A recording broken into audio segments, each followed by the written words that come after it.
Karui! I have called you here to save our people. To save our way. And that could not be a more fitting intro to this video. So we're going to do a bit of a patch notes run through. Obviously, am I going to do a build curation? I'm going to try. There is a lot of changes to the game for Path of Exile 2. To be honest with you, I could not be more happy with the things that are coming to the game. They basically addressed almost everything that I had been raising in previous videos for ages. Even to the point with endgame mapping being reverted to the POE 1 map mods, gems being able to be used in multiple skills. They're releasing, and we'll go through in the patch notes, certain things being able to be used with multiple weapon types. Basically, the agency that we wanted is coming back, or is coming to Path of Exile for the first time. I feel like for those who were doubtful of those mechanics making their way into Path of Exile 2, I'm pretty certain you're going to play through and go, okay, well, maybe some of the points that you were raising were right. And if you're on page with those points, we're going to have a fantastic game. I'm actually so keen to say with what I've seen so far, and I don't care that there's no Druid or Templar or anything like that, the absolute insane amount of balance changes and the new trading system that's been added sells Path of Exile 2 as a main game for me moving forwards. And yeah, I'm happy to stand on business and say, like, GGG really turned it around this time. And anyway, we'll go through that in a bit of a video later on. We'll talk about some of my feelings about the patch and also all the changes, and there are immense amounts of changes. It's probably some of the best work I've seen GGG do in all the years, to be honest with you. And it really turns a frown upside down from point 2. Now, obviously, the patch hasn't come out and we don't have all the comprehensive detailed changes. There are things like Deepest Tower as being put on the shelf, which I'm a little upset about. But that being said, there's so many changes to the skill system and everything else that I don't think it's really going to matter. Mana costs are being addressed. Attributes are 25% less than what they previously used to be. So they're getting rid of all those ridiculous choke points that created that real scarcity issue in the game, and they're basically just letting the player go rampant. Unarmed combat is coming into the game with Hollow Palm. For those who don't know what Hollow Palm is, that's full-blown unarmed combat with quarterstaffs as the base item to scale it. All these things are absolutely fantastic. I read through the patch notes a bit earlier. Forge Hammer is the one that sits with me, or is it a Forge Warhammer or whatnot? And the Warcry to explode it, I'm sort of erring on doing an Armor Break Warbringer for that. There are some slight nerfs to things, but anyway, let's get into the patch notes and talk about all the amazing changes that are coming to Path of Exile 2, and why I'm excited, because yeah, I wish this was the Path of Exile 2 that we got in point 1, because this was the game that we were told we were going to get, and now we're finally getting there, and I could not be more excited. For the first time, I actually looked at it and went, you know what, this is fantastic. I'm really happy with what we're being presented. Anyway, let's get into the video and talk about the patch notes. Okay, so as we've done in the past, we're just going to basically go through this on screen and talk about the different things that are being added into the game, as well as the big changes here. Now, obviously, you know, there are some nerfs throughout here too. So my league starter that I was essentially going to go with is now getting a nerf hammer, but I actually don't necessarily think that they're full nerfs. I think there's a lot of like balance changes here. And this is one thing that I would say, like, if, pardon me, if you're watching like videos that are like, this is the best build to do this, ... These changes are so ridiculously huge that nobody could possibly do, this is the best build for this, or this is the best build for that. Right now, it's basically a whole new game, right? There's so many things changing in here. But anyway, let's get into it. There are a few things that are upsetting too, like Inferno Clasp has been indefinitely put on the shelf until another patch. We obviously didn't get Druid, we didn't get Templar, which I really wanted Templar, but I actually am really happy with where we're going with this. Tota's not in the game. They did say in the Q&A that it'll be sort of, the area will have a reward in it, but it won't be Tota at this stage. They just didn't get that in. I'm actually sort of glad that they didn't rush that stuff in, and they're just going to do a quality-based implementation. Obviously, Act 5 is on its way. That's going to be Oriath, for those who, you know, sort of know what's going on with that. But we have the interlude quests that we can do in the meantime, which will get you from level 60 to 65. Anyway, let's get into it. So basically, we're getting Act 4. This is the archipelago. Basically, you can do all the items freely, they are said. So it's non-linear by that. You can just like go and choose whichever island. We actually have played this before. For those of you who went to ExileCon, like myself, the last time around, we actually got to play some of the content, including the bosses and stuff like that are coming into the game. So it's actually been in development for years at this stage, and it was in its early days. And, it was pretty fun there. But that's basically where we get to meet the Kalgurans, and that's where like all Rog and everything come into the story fully. And yeah, it should be pretty cool. But anyway, so we got the interludes, so we're aware of that. That's basically the removal of cruel difficulty. And the words they used in the Q&A was they were really talking about like they've acknowledged the fact that everyone was viewing the campaign as a slog. And even the developers were like, the more that you play it through, the more it's a slog. And obviously that's what people do in Path of Exile, right? That is Path of Exile. Every 3 to 4 months, you're going to have a new league, and then you're going to have to get through the campaign. So they're trying to free that up a bit moving forwards. There's obviously going to be the ire from people going, well, that's rubbish, rah, rah, rah, rah. Like, why are they trying to pander to people? The reality is, when you've been playing a game for as many years as Path of Exile players have, and even if you're not a Path of Exile player, nobody has that sort of time, especially when the huge amount of investment in the actual, like, real core of the game is in the end game. The story's great to play through a few times, but then it really just edges at your patience at that point. So, I think this is a really good change, and I think it's a move in the right direction. And they said they were streamlining as much as they possibly could. I definitely did feel that in the first playthrough that I started doing even a few days ago. The game does feel a lot better in this, but definitely things like sprint being added to the game are going to be huge. The big thing here is the abyssal changes. So obviously in the content drop, we've got the word delve in there. Obviously I'm anchored on that stuff. Basically, we've got Abyss being added to the game. Things like the Darkness Enthroned are coming into the game. There is a 6-socket Shroud of Lightness is being added as well. They allude to it in the content drop. For those of you who don't know, you can socket 6 runes into it. I would say it's going to be a very, very expensive item. But yeah, that's going to be really cool. There's also other things that are I'm thinking like maybe Tomb Fist might come into the game. I don't think people are thinking about some of these things, but like if they're just porting in Abyss, like we're going to get Tomb Fist. And Tomb Fist, for those who don't know, in Path of Exile 1 was a item they had all sorts of issues with early on. Everybody was abusing it. So anyway, those are some really cool things that it looks like are coming into the game. Obviously, for those who don't know, Abyss are like, it's like this like thing that spurs out of the ground, and like minions from the abysses come out and you have to fight them. And yeah, abyssal chests are back, all that sort of stuff. Obviously, we're going to get access to the Kulamak fight, which is one of the lightless bosses. So there's a lot of really cool stuff coming in with this. It's really, really awesome.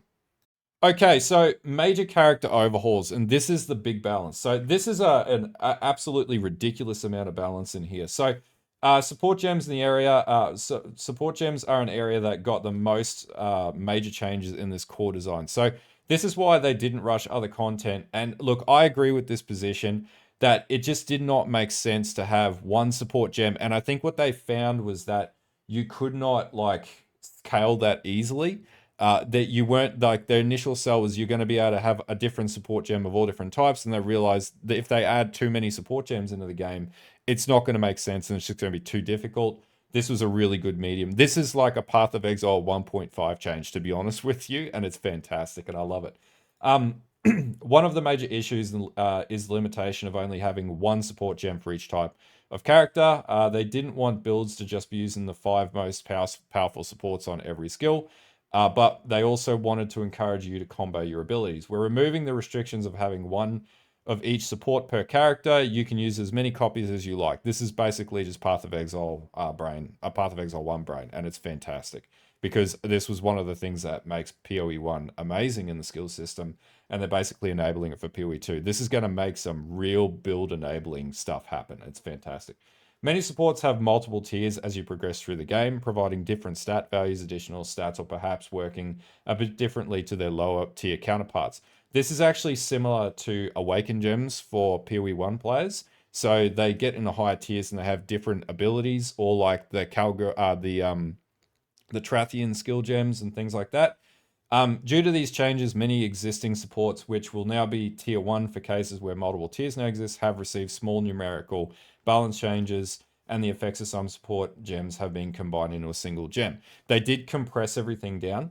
And this is also really good because it means that skills that weren't performing are able to scale now, which is where things like Deepest Tower don't need to exist in the game because it addresses the damage drop-off problem that existed. And we'll talk about that through the notes. So there's 11 new support gems. They've also introduced 40 new lineage supports. These drop purely in the end game, and they really powerfully, aberrantly change your skills. And there'll definitely be some crazy chase ones that'll come out of it. A number of support gems with simple effects have been renamed with the names that are obvious. So, for example, Martial Tempo is probably just going to be called Faster Attacks again. Again, we're just going backwards to mechanics that, and credit to them, they tried something and it didn't really work the way that they intended. This is Path of Exile 1 design methodology coming in, and it was perfect. And now they're basically going, okay, it worked better than this. So we're going to go backwards and make it a lot simpler to understand. And even they said they were struggling with trying to determine the names of things that didn't make sense. So things like Blood in the Eyes, Discombobulate, Unsteady Tempo, Unbaiting, Unbending, Untouching, and Unyielding can no longer be engraved. Updated the wording for support gems, which add a cooldown to support skills. This has not resulted in a change in functionality with exceptions of expand support, which incorrectly had 6-second cooldown when it's when it stated 8 seconds. So this is just like basic tuning. Updated description of Last Grasp. Support gems which support skills use yourself can no longer support persistent skills. They can still support gems that have both a persistent component and a manual activating component, such as Plague Bearer. In addition, they fixed a bug where numerous supports, which support skills you use yourself, could support skills by totems and trigger skills. Yep. These no longer. So look, I'm not negative to this. There's definitely things out there that were exploitative, so they've just fixed this up and closed the gap. Clarified the wording of muster support to refer specifically to the number of different reviving minions you have. This is not a functional change. Having a skill with socketed support gems, you do not meet the attribute requirements, now disables just those supports instead of disabling the entire skill. Actually, this is a big improvement because this doesn't happen in PoE 1 and it just disables the entire configuration. So I actually think this is a good idea. I really like this. The big thing here, the Lightning, Cold Fire, Chaos Infusion support gems have been renamed to Lightning, Cold Fire, and Chaos Attunement. The other thing to remember with a lot of the skill setups now is basically they're combining all the different ailments and stuff like that to be like more synergistic and combined. So things like Cold Snap are no longer in the game. I just call it Snap. These are all really good changes because it just means like you can daisy chain different things together, and it actually really makes like using multiple skills a lot more fun, to be honest with you, because it's more flexible to be able to interchange skills and have like multiple 6-link skills and stuff like that. We're probably going to see builds with multiple 6-link skills now, which was something that was discussed at the very start of Path of Exile 2 Sell Point. So this is moving in line with the original direction of Path of Exile 2, not what Path of Exile 2 came out as in patch 1, 0.1 and 0.2. All really good changes, all changes that I can get behind. So, new skills they've added, Fortifying Cry. This is just fortification, right? It empowers Shockwave when dealing damage, and shield attacks, things like that. And this skill's cooldown can be bypassed by expending an endurance charge. So, if you can sustain endurance charges, and this was something I was sort of looking at, were some nodes in the tree that were really good for endurance charge stacking, but there wasn't any real advantage to it. So, now this is actually going to be something. This and the totem casting requiring 3 endurance charges, which we'll talk about after, is going to be really good. Forge Hammer. I'm really excited by this. Hurl a fiery hammer that slams into the ground and lodges there. While the hammer is lodged in the ground, reusing the skill either recalls the hammer and resets the skill cooldown. Alternatively, you can use a war cry near the lodged hammer, causing it to shatter, releasing a number of molten fissures in a spiral, doing big damage. This is going to be amazing with armor break, and there's now things that scale ignite into armor break from what I could see in the content reveal as well. So this, and then the next skill, which is Ancestral Cry, perform a war cry using glory gained by igniting enemies to turn you into the embodiment of Chaos. While embodying Chaos, your footsteps trigger Volcanic Step. Melee strikes and slams are ancestral boosted, and your melee attacks hits trigger Volcanic Eruption. This and this are absolutely amazing. And then going into Ignite and scaling Armor Break with Ignite and Elemental Ailments could be absolutely mental on the Warbringer. So I'm going to be playing around with that from League Start. I have no idea how I'm going to build that yet, but we're going to figure it out. Toxic Domains basically shoots the ground. You get Toxic Bloom on the ground around you. Really cool skill. Ice Tip Arrows ready for your active bow or spear. I like the fact that spear throw skills are being still a focus here, and we're moving away from lightning spear, and we're moving into how do we make like ice spears and stuff like that. I think this is pretty cool. So, and again, this is like combining bows and spears and maybe even crossbows. Maybe I'm not too sure. Maybe not. Well, frost darts. That's the iteration for crossbows, right? Same sort of thing, but with crossbows. Iron Ward, while active, stores a percentage of physical damage that is prevented by your armor or other sources of damage reduction. Using this skill releases the stored damage as a nova of spikes. That could be absolutely amazing if you're playing like a what am I thinking of? Thorns build or something like that. So I feel like this could be really good again with with the Jade encasement on the Warbringer. In the Ascendancy, as well as the armor break node, could actually be a really good armor explode setup by just taking damage. I feel like armor is going to be very strong now because of its ability to deal with elemental damage. Added a new persistent buff gem called Mortar Cannon. Raises a cannon totem which uses socketed grenade skills, which significantly improves cooldown recovery rate. There's going to be some cool stuff that comes out of this, honestly. Mirage Archers being added. Basically, you just get like a Mirage Archer. It's the same as POE 1. You just have a Mirage Archer that, spawns and then does more damage. Persistent buffs, Ravenous Swarm. While active and enemies are nearby, swarms of insects emerge from your body to pursue enemies. The swarms are untargetable minions that periodically attack and poison enemies with a swarm. With Poisonous Burst or whatever, this could actually be really strong. And then Armor Break. There's a whole Armor Break mechanic that could blow up whole screens. I think it was on Kaltoric's channel last league. This could actually be very strong with that. Siphon Elements, while active, has a chance to create an infusion remnant when you freeze, shock, or ignite a target. Grim Feast has been reworked and re-enabled, which is cool. Instead of granting Energy Shield, it now allows you to collect remnants from your dead reviving minions, then activate the skill to instantly revive minions based on their maximum life. Nothing like what it was previously, so we're probably not going to be abusing it, but it is a pretty good minion skill, and it makes sense that would be how it works. Pardon me. Added a new keystone point called near northwest of the monk, starting location called Hollow Palm Technique. This actually used to be a jewel that you would get dropped in Delirium in Path of Exile 1.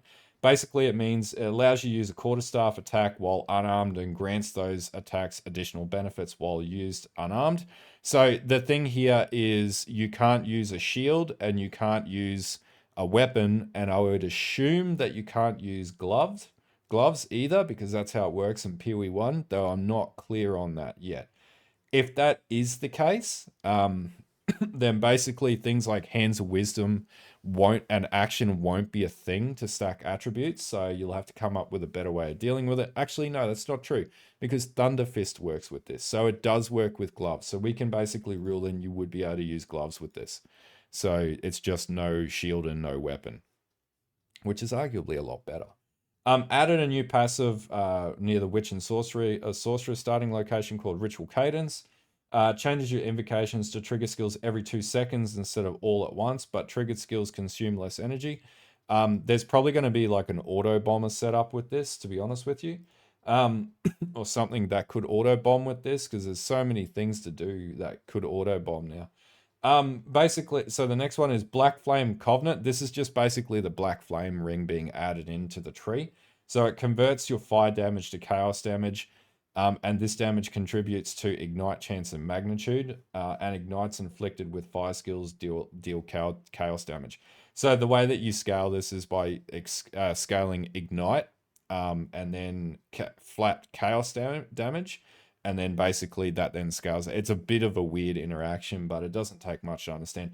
I actually think this is really cool because Black Flame is one of my favorite items in Path of Exile 1, and it's really cool to see it make its way into Path of Exile 2. This would also work with like armor break on poison and stuff like that. So there's some really insane stuff that you could probably do with this. Then the next one is Walker of the Wilds. This keystone causes mana leech to recover based on elemental damage types instead of physical. This was a big problem with the Gemling Legionnaire and stuff like that. Basically, like in that area, there's not a lot of like mana leech, and in particular when you're doing elemental skills. So this works on the monk. So it just means like you can sustain mana a lot more simplistically if you're not doing like heavy base fizz damage. I really like this. Like if you're playing like warriors, you're probably going to go blood magic, so it doesn't really need to be near the warrior. So it's on the opposite ends of the tree, which is really good. Other things, obviously, we're getting all new currencies. I'm on the bench about this. This is like adding a lot more fluff into it. I don't necessarily think this is the best solution. I feel like just adding one currency and get called Scours, it would have been better. I think they're just like still like standing on that line and going, no, we're not doing it. Eventually, they'll compress this down and they'll just add Scour, right? This will just prove too cumbersome. This is them just trying to like rebel against the notion of putting Scours back in. Don't put alterations back in. Just put Scours back in. It's fine.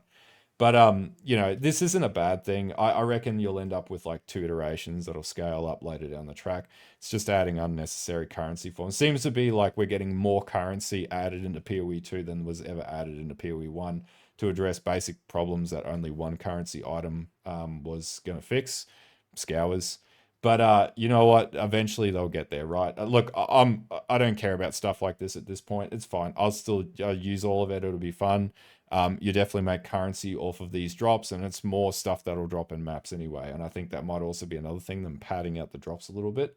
But it's fine. It is what it is, and it's nothing to. It's not a thing to be concerned about. Eventually, they'll get back to Scours, I reckon. Hinakora's Lock is being added. This just makes like forward. It'll be interesting to see how accessible this is because this is really rare in Path of Exile 1.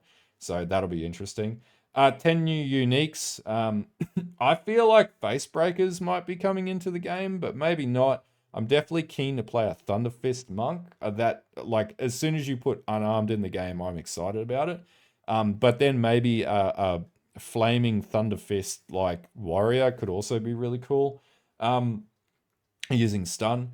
50 new base items added. That's really cool. That's good to see. So basically, we're going to have a lot more variety. And I would probably say they're going to scale stuff up a bit too. 20 new endgame maps, even better. And 15 new omens. There's a fair bit of change to omens, they said in the content reveal and in the interview afterwards. So I'm excited to see where this goes. Okay, Endgame Changes. Pretty much like the big thing here, like without going into crazy amounts of detail, they're getting rid of like the 4 tiers Arbiter Ash, and basically they're going back to like refining to use. They're getting rid of keys, and then they're basically moving towards just using shards, which is like or fragments, sorry. And then the more fragments you have, the harder the encounter is going to be.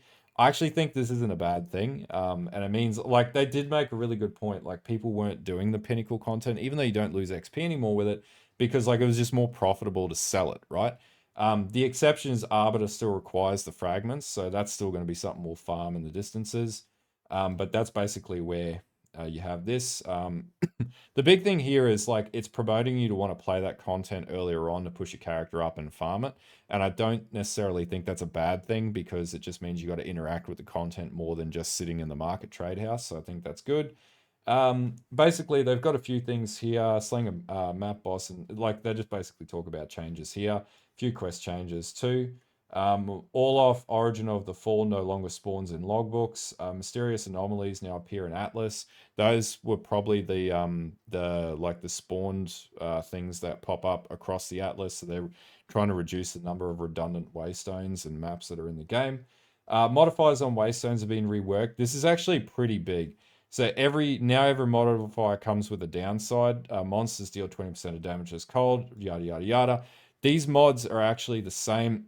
Downside modifiers have been made weaker to account for the ability of more present than before. This mod pool is the same as Path of Exile 1's, and so you're not going to see like those 20% temporal chain maps anymore. This is this doesn't look like a bigger change. This is an enormous quality of life change for anyone who understands what this represents. Basically means all endgame maps, you're going to go away from rolling maps with few bad mods. You're going to roll maps with a lot more mods on it, but you're going to be able to mitigate those mods easier depending on the build and the amount of accessibility to the tools we're getting. So it means like the end game is going to be more about map blasting and fluidity versus survival, and that attrition gameplay crap that they were trying for a very long time just didn't work. So this is a approach towards more fun than trying to destroy the player every 5 seconds. This is a really good mindset change, and I like this.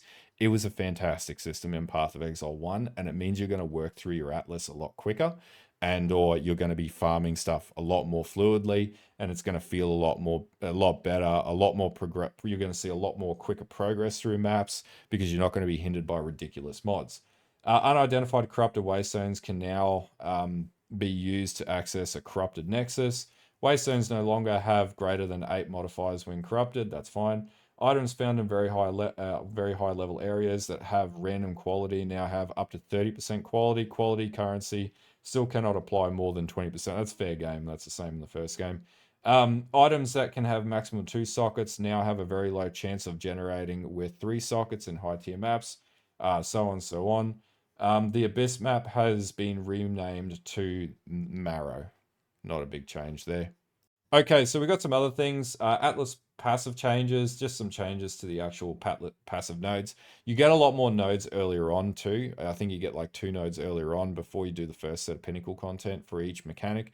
It's just based on basic questline mechanics now to get access to it. I think that's really good because it increases the level earlier, so it's pushing the difficulty up if you so choose to push your character earlier. If you've got the right gear, if you don't, it's not going to punish you for it, right? Essence rework, there's now lesser, normal, greater, and perfect, or we're just walking into POE 1 territory. We're still not egregious yet, but we'll get there. Instead of adding a modifier of a certain tag, essences now add a specific modifier depending on the tier of the essence. Lesser, normal, and greater essences can upgrade a magic item to rare, adding a guaranteed modifier. So this was something that is really good in the campaign, and they said this was going to supplement progressing through the campaign where you are not getting as many drops or currency might be stagnant or whatever. You're going to be able to push your items up a little bit earlier so you can get better gear to progress a lot more fluidly through the campaign. I really like this change. This is a very good change from them, and they're clearly acknowledging some of the early leveling issues and the speed behind it. Perfect essences and essences obtained through corruption remove a random modifier and augments a rare item with a new guaranteed modifier. There's 7 new types of essences. Essence Torment has been named Essence of Abrasion. Essence of Hysteria now augments different guaranteed modifier bases on the type of item it is applied to. I like these changes. I think this is really good. I can get behind this. This is definitely adding more power to the early game as well with these changes here in particular.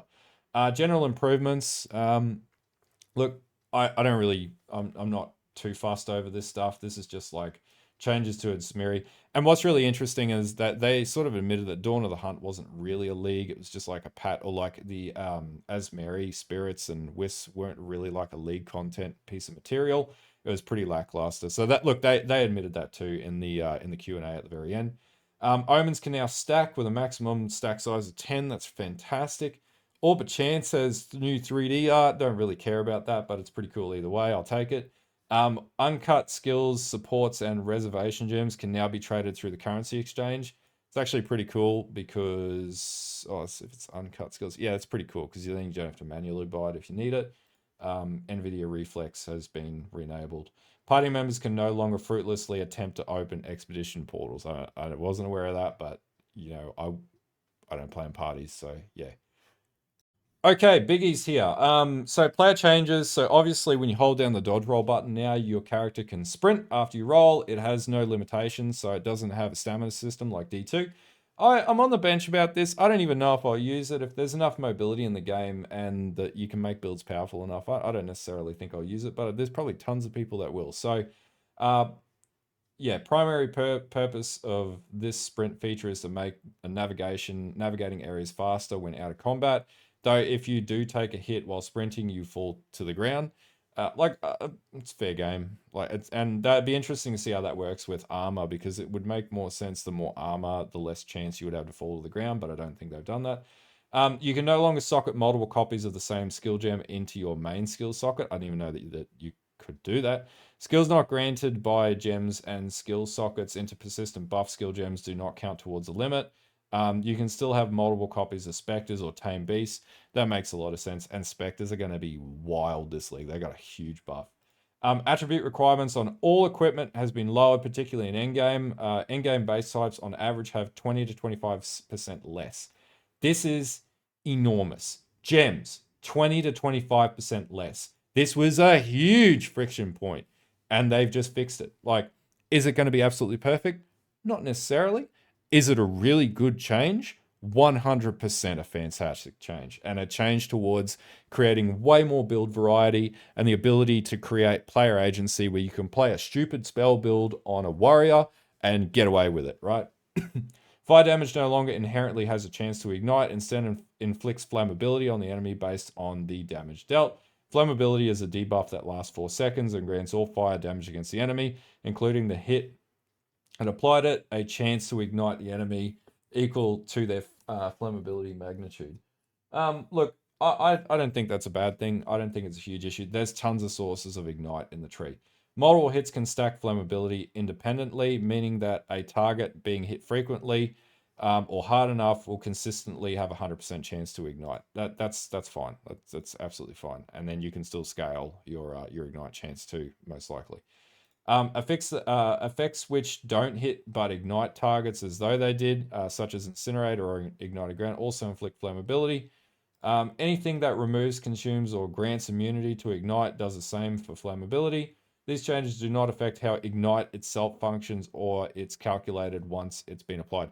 I think they're getting much smarter about how to clarify this as well, because people really do challenge the calculation of stuff.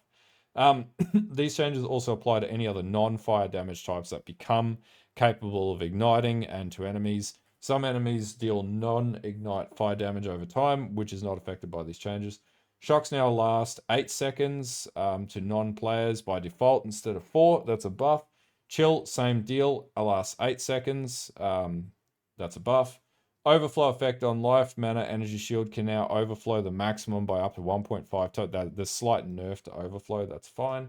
Light stun chances is less than 15% are now treated as 0. Previously described as less than 10%, but actually less than 20% of monsters being stunned and less than 12. That's a lot of convoluted crap for saying, yeah, you're going to get stunned a little bit less, I think. Elemental exposure has 15% less effect on magic monsters, 30%. So that's a little bit of a buff up for monsters because they're adding things like flammability in and increasing the amount of time ailments sit on enemies. This makes sense. Unarmed attacks have a base crit chance of 5%. Previously, none. Yeah, wasn't really reusable. Glory now decays if you haven't gained any for 15 seconds. So they nerfed Glory, but that's fine. Like they buffed the skills. Oily ground duration is now refreshed when it catches fire. Gaining guard while you already have guard no longer replaces the existing guard buff. In the new amount of guard you would gain. You talk about tongue twister. I don't really care, to be honest with you. Ice crystals now instantly shatter from hits that could consume freeze. That's a default behavior. Add a new mechanic called Elemental Infusion, where many elemental spells interact with. Some skills create infusions of a specific element as remnants. So you have to walk back over the remnant, and then that gives you a stack of infusion, and then you just keep doing that, and you chain that through. So it rewards you for continuous combat, essentially. which is a much more faster pace of combat, the way that I see this, and sort of forces you to think about where you move. I'm not negative to that. I think that's fine. The following have been renamed to avoid confusion with the new elemental infusion mechanic. Amazon's infused weapon is now elemental surge. Yeah, that's just whatever. Blocking is no longer limited to strikes and projectiles by default. All hits that are not specifically unblockable with the red flash can be blocked. That is a huge buff to block. If you can achieve that, that's very similar to Path of Exile 1, where block is very strong.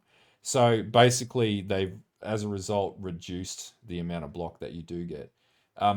Player minion and monster base block chance is now 50%, previously 50%. There you go. So they've knocked you down 25% because that is very strong. But on the Warbringer, which we'll talk about soon, you have a cap of 75%, so it raises you back up, but you take 30% of the damage, which is fine because if you've got regeneration or any like Defiance of Destiny, then it doesn't really matter at the end of the day, right? Effects which set a maximum for volatility now properly do so instead of being added, being additive with the default cap of 200. Players now gain +6 accuracy per level. It's nearly double. With each point of dexterity now grants one sit +6 instead of 5 to accuracy, which is really good. The accuracy fall of penalty now linearly interpolates from 2 meters down to 12 meters. The maximum penalty being 90% less accuracy rating at a distance 9 meters or further. Previously, there was no maximum, and 14 meters, you had 100% less accuracy. So that looks like a buff, which is going to be good. So accuracy is less of a, you don't have to rely so much on stacking it now. Player minions now always hit with their attacks. Minion builds are going to go off the chain again. I reckon there's going to be some fantastic minion builds, but we'll figure that out when we go through the skills. Player projectile skills now fire a maximum of 1 projectile, even if they should fire 0. Yeah, something interacts with that.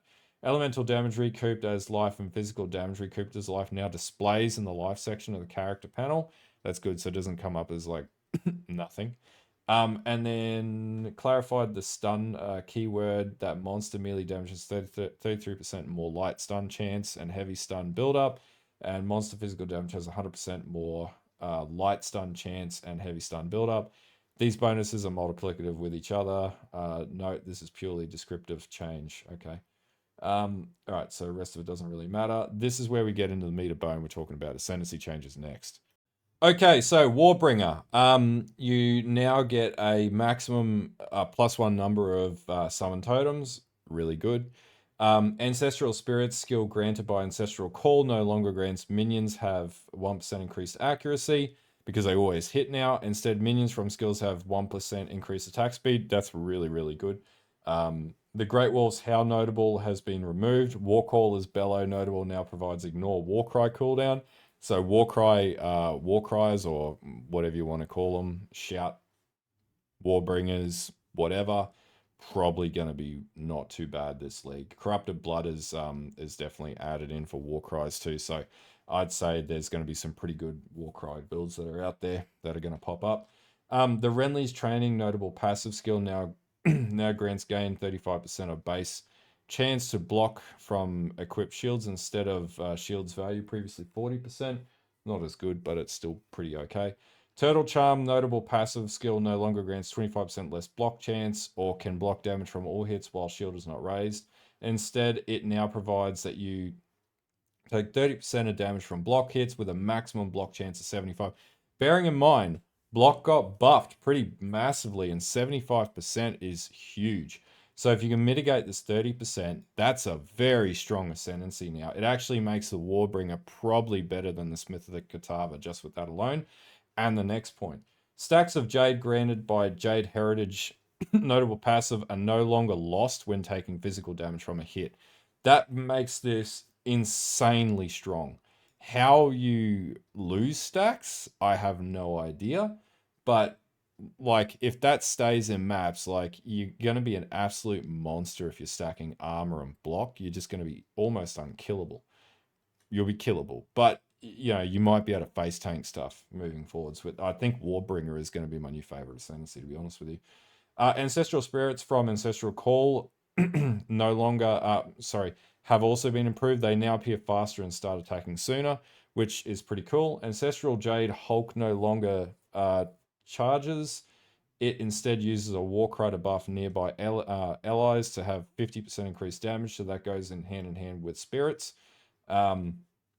Ancestral Jadecaster has had its spell casting range increased. The Pinning Jade Storm has had its area of effect increased, and the delay between it forming and exploding has been reduced. Ancestral Warhorn's buff and Horn Slam have had their area effect and duration increased. Ancestral Spirit Turtle's aura has had its area of effect increased. So that's for the minions that they spawn.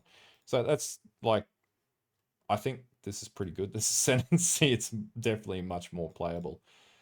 Look, Smith and Katava got a nerf. So basically, they got rid of the 5% maximum fire resistance node.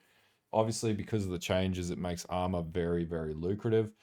So you get 35% of armor also applies elemental damage from hits. Look, that's very strong. If you're armor stacking on this, this is going to be a very strong ascendancy still. Leather bindings is reduced to 3% maximum life. Like that's still, again, that's still strong. And you're going to get that early on potentially. So it doesn't even matter. Manifest Weapon did get a buff, so it now gets 1% increased attack speed per 3 decks. So deck stacking with Manifest Weapon is pretty much the way to make that work.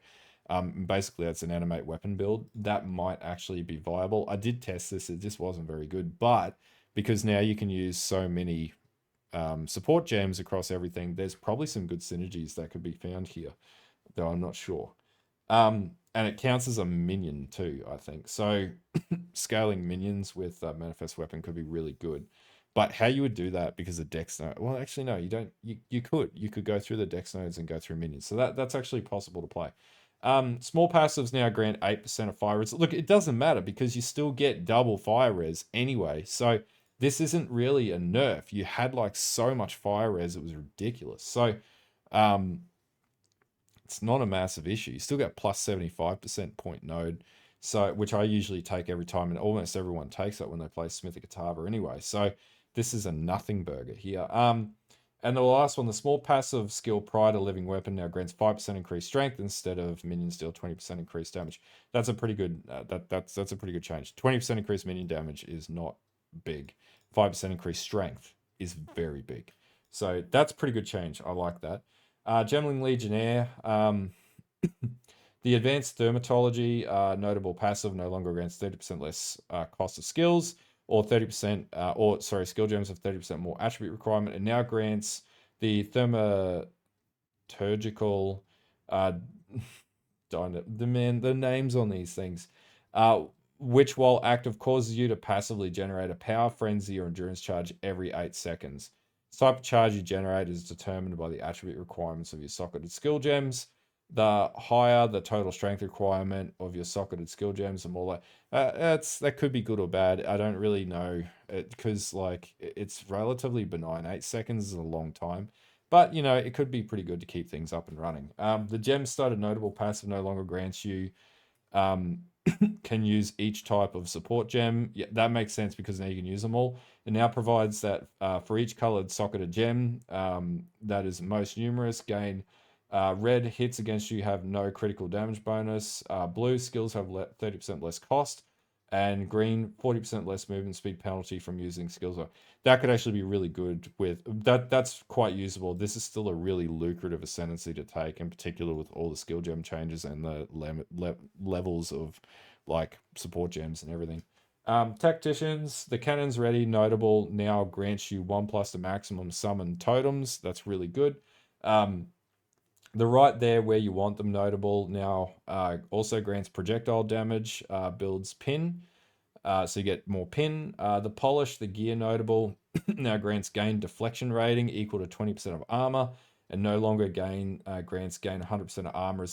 That's really good because it's also right near where you would get deflection. There's a node there. I think glancing blows now gives you deflection, but I think that's further down. That's really good. Like, yeah. The suppressing fire notable now grants 40% more immobilization build-up instead of projectile damage. Yep. The supporting fire skill grants granted by Unleash Hell notable Passive no longer grants minions from skills have 1% increased accuracy. Instead, minions from skills have 1% increased AoE. That could be good. The whoever pays best notable now grants there is no limit to the number of banners you can place, and banners got a big buff too. So Defiance banner and everything is way better. And banners gain 5 glory per second instead of can place multiple banners. So basically, you can still place multiple banners, and you get all the benefits with no real downside. Added a new strategic embankment embankment notables, which requires cannons ready. This causes your totems to grant embankment auras to players when placed, which grants a different effect depending on the variety. So Ancestral Warrior totems, 40% increased glory generation. Artillery Ballista, 40% increased immobilization. Dark Effigy, 40% increased dot. Mortar Cannon, 15% increased gained as for Siege Ballista, 50% increased damage against immobilized enemies. So basically, you want to run Arty Ballista and Siege Ballista and do stupid amounts of damage. Shockwave Totems grant 30% increased area of effect. Ritualists. As the Whispers Ask notable passive has now been removed. And as the Whispers Demand Noble now grants the Ritual Sacrifice skill, the Wildwood Persistent Notable passive skill now grants 10% increased life recovery rate per 5% missing unreserved life. Previously, okay, that's a buff. Amazon Critical Strike Notable passive now has gain additional crit chance equal to 15% of excess chance to hit with attacks, previously 25, so it's a nerf. No longer specifies it ignores hobble on target because hobble doesn't exist because that support gem was removed.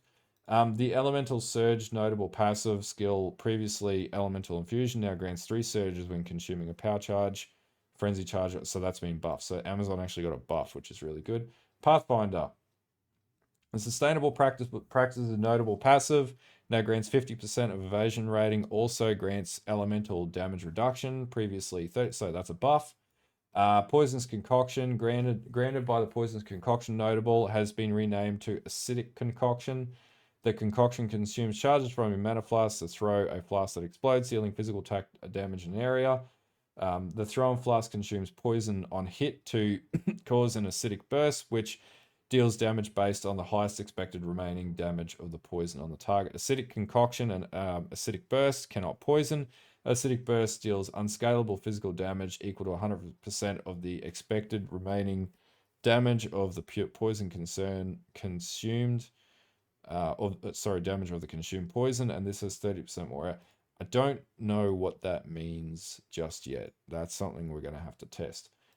Fulminating Concoction, granted by Fulminating Concoction. This is Diablo 2 stuff, by the way. This is something that was in D2. No longer inflicts lightning exposure on hit. It now has 50% more shock effect. Quality now grants 40%, up to 40% more shock. So it's been doubled. That was changed from lightning exposure. Shattering Concoction, granted by Shattering Concoction notable, now inflicts elemental exposure on hit instead of cold exposure. Bleeding Concoction now grants granted by the Bleeding Concoction notable, no longer has 200% more magnitude of bleeding infected. Now aggravates bleeding on targets hit. Explosive Concoction no longer has 200% more magnitude of ignite inflicted and no longer inflicts fire exposure. Now fires up to 4 mini flask projectiles at ignited enemies. Quality now grants up to +2 mini flask projectiles. So basically it's like a shrapnel grenade now. Explosive Concoction quality no longer grants fire exposure, instead granting up to 2 mini flask projectiles. Yeah, that just said that above. Deadeye. The Avidity notable no longer grants 30% chance to gain maximum frenzy charges when you gain a frenzy charge. Instead, it grants 50% to gain an additional frenzy charge when you gain a frenzy charge. So you can get like 2 at once instead of 1. The Cold Shots notable no longer lets you apply an additional mark. Instead, it causes your projectiles to chain to marked enemies and grants a new Cold Shot meta skill that repeatedly marks enemies near you, bypassing your mark limit. That's actually pretty cool. So you can keep marks up and going. The Eagle Eyes notable passive no longer removes the distance-based accuracy penalty. Instead, it applies 20 stacks of critical weakness. That could actually be quite strong. Okay, so for Invoker, the Elemental Expression skill granted by the Scatter Them to the Winds now deals up to 244 to 366 fire damage with fire explosion. That's been buffed pretty like by 30%. Then also if you're using Icy Wave, there is a nerf to that by the looks. Then the lightning damage with Arcing Bolt has been nerfed as well.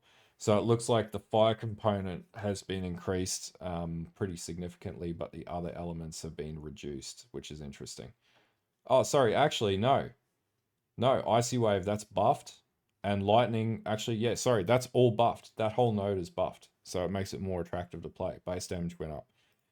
The Meditate skill granted by the Faith is a choice notable skill. Now has cooldown of 7 to 5.1 seconds at gem levels 1 to 20, which is buffed up. It's no longer up to 8.1 seconds at the highest level. Meditate now provides 24 to 100% more energy shield recharge rate at gem level 1 to 20, previously flat 28, 0 to 28%.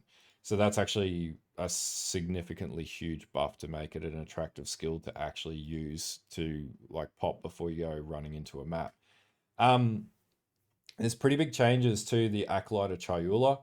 The big one here that I saw was Into the Breach got an increase in effect. There was also Grasp of the Void.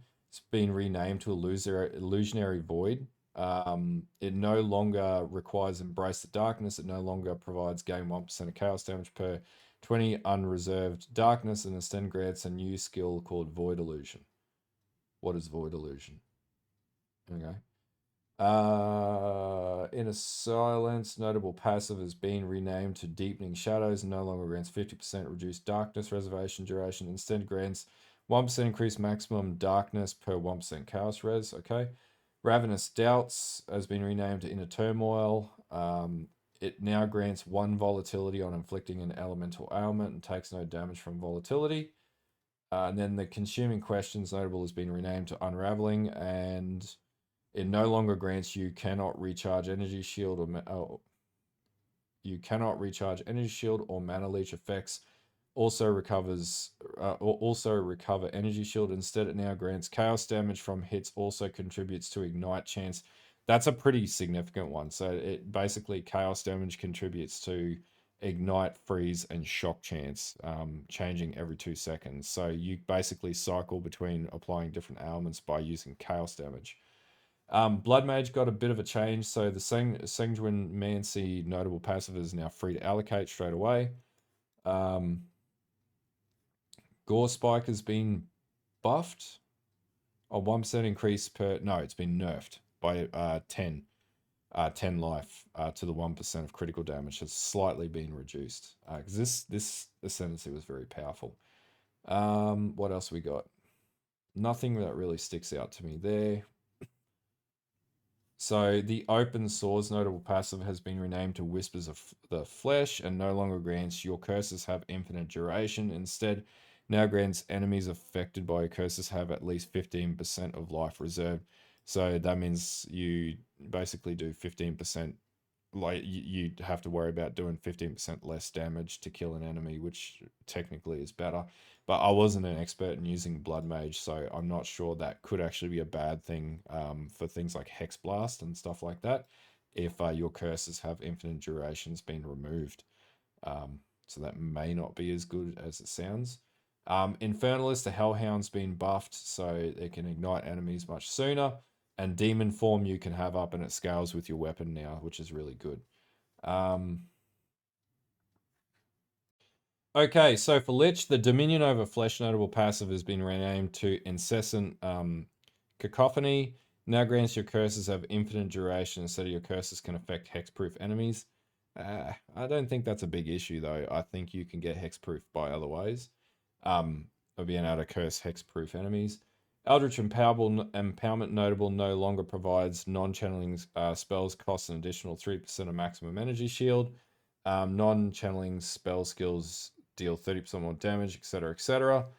It now provides that spells deal 30% more damage when sacrificing energy shield. Sacrifice 5% energy shield when you cast a spell, and sacrificing energy shield does not enchant does not interrupt recharge. That's not bad because you stack a lot of ES with that anyway, so that's still very powerful and very sustainable. The price of power notable no longer grants non-channeling spells consume a power charge if able to deal 25% more damage. Instead, it now provides spells consume a power charge if able to deal 40% more damage. All right, that's a buff. Chronomancer. The Flutter Echoes has been renamed to Inevitability. No longer grants the Unleash skill, it instead now grants a new skill called Inevitable Judgment, which curses all targets in the area for a short delay, causing a portion of damage they take from hits to be stored as a curse debuff. When the debuff duration expires, they take the stored damage again all at once. Okay. Quicksand Hourglass as no longer grants 10 seconds. Every 10 seconds, gain 50% more cast speed. Instead, it now grants Sands of Time, which grants 60% cast speed scaled down to 1% over 10 seconds, of which it will then scale back. So it's a more like variable scale that goes down over time instead of like switching between the high and the low, which is actually an improvement. That's or you could call that a buff. Stormweaver got a pretty big change too. So Elemental Storm skill granted by Tempest Caller, notable passive skills, so that its cooldown lowered to 3 seconds at all levels from 5. Rain Dance has been renamed to multiply squalls and no longer provides 150% more cooldown recovery. Instead, it now provides 1 plus to the limit of elemental skills. Cool. The Force of Will notable passive no longer grants 1% increased area of effect of Arcane Surge on you per 25 mana, and now grants 20% of damage taken from mana before life and 20% increased magnitude of Arcane Surge on you per missing mana. That's actually giving you incentive to mana stack now for Arcane Surge stacks. Scouring Wind's notable passive has been renamed to Storm's Recollection and no longer grants exposure. You inflict lowers effective resistances by 12%. Instead, it now grants remnants you create reappear once, 3 seconds after being collected, which means you can stack a lot more remnants to do a lot more skill chaining. Heart of the Storm notable passive has been renamed to Refracted Infusion and no longer grants 40% of elemental damage taken recouped. Oh, that sucks. Instead, it now prevents 50% chance when collecting an elemental infusion to gain a. That arguably is a nerf. Unless you look at infusion as a buff. Elemental infusion. So, not a bad change, it's just a change. It depends on if you're a Stormweaver player. Doesn't affect me. I don't play Stormweaver. I'm a warrior through and through. But yeah, I'm sure there'll be some upset people. That means the perpetual ES regeneration build won't work anymore. Yeah, anyway, so those are broken. Anyway, all right, skill tree changes. Okay, so some other passive tree skill changes were Elemental Equilibrium has been redesigned. It now causes infusion remnants you create to be random elements. Eternal Youth was changed, so it no longer grants life flasks to recover energy shield. Instead, it now causes life flasks to have 50% less recovery. Doesn't seem that great. But anyway, Giant's Blood has also now halves the amount of life granted by strength. That's, I guess, a compensator for armor. We're not going to run a build that runs Giant Blood, though. We're going to do something different. Glancing Blows now provides chance to evade is unlucky and chance to deflect is lucky. So basically, if you want to go like deflection stacking, then that's going to be the preference, and you're not going to worry too much about evasion. No longer provides block chances doubled, or you take 50% increase. Look, and that had to happen. No one was using Glancing Blows. It just didn't make any sense. I think they added a lot of these keystone passives in from Path of Exile 1 and then had to retune it. And this is just Path of Exile 2 becoming its own game. Our Resolute technique is double accuracy, not absolute hits. And I assume your hits cannot be evaded is one of the new desecrated mods that's going to be added into the mod pools. Maybe. 8 new clusters in the Warrior Witch area, 15 new clusters in the Warrior area, 23 new clusters in the Merc area, 17 in the Ranger area, 17 in the Monk area, and 25. There's going to be a lot of additional utility in the tree because the tree was lacking in a lot of areas. So we don't know what all these nodes are, but we'll find out. Increased AoE effect has been lowered by approximately 25% from the tree. Sources of reduced reservation skills now grants increased reservation efficiency, which is what they did in Path of Exile 1 many, many eons ago. I can't remember why, but it's just something to do with how they look at it. Many existing classes have also received updates. So basically, any build guide you follow, you have to follow as a bit of a loose sort of canon. We're going to have to redesign builds. It'll be like you'll be able to follow trees to a degree, but yeah, there's just going to be a lot of variation to builds that did pre-existingly be in the game. And I think like, we do a curation video, it'll be a real high disclaimer of everything has changed. So basically, this is something to follow to get you started, but you're going to have to think around different problems at this point. But still, all very good changes. Okay, so after some energy drinks, and anyway, let's get into the skill changes for this one. All right, so there's a lot going on in here. So yeah, we'll try and walk through absolutely everything. But yeah, if we skip over a couple of things here or there, then yeah. All right. The base scaling of all player spell and secondary damage skills has been tweaked to scale better in the late game. Generally speaking, spells that do not have damage numbers changes called out below will have near identical base damage at low levels, roughly 5% more damage at level 20, and roughly 20% more damage at gem level 30. Basically, they're emphasizing that gem level scaling is really where you want to be focusing with this, and it's relatively easy to get to like level 28 to 30 anyway. Mana cost growth of all skills has been rebalanced. This was another massive issue that I had coined out so many times. Generally speaking, skills will have similar mana costs at low gem levels, potentially slightly higher mana costs at the mid-game sort of level, and lower mana costs sometimes dramatically lower at gem levels higher than 20.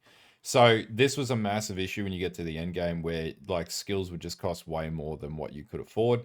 So that's a huge advantage. Okay, so talking down, we'll try and stick to the damage numbers. Like there are just straight up like things that are just different now, right?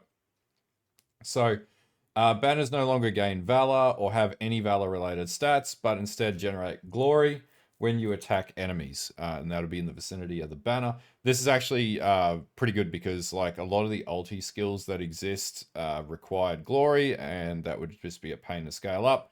So yeah, this is a much better outcome, and it means banners are like actually playable, and we'll see that very soon. Banners now have the global limit of 1 allowed to be placed, unless you have more than 1 or items enable that, and there's obviously a few items that do exactly that. And that shows it here, passive tree and tactician ascendancy. Curse skills and skills that apply elemental exposure now can't apply those debuffs to enemies that are slightly higher level than the skill's own level requirements. I don't really care for that. I don't think that's a massive issue. Blink, Convalescence, and Sacrifice can no longer be activated in specific weapon sets. They are now required to be active in both weapon sets and will fail to activate if this is not possible. So if you've got a weapon switch that doesn't permit you to use Blink or Convalescence or something like that, then it's going to break that loop. Higher rarity enemies now are less affected by curses. Curses have, this is like just addressing Hex Blast basically, and some other builds I guess that were out there. Movement speed penalty inflicted by skills that can be used while moving now begins to fall off slightly more quickly while using the skills. Funnily enough, there's changes to like, was it rolling, whatever it is.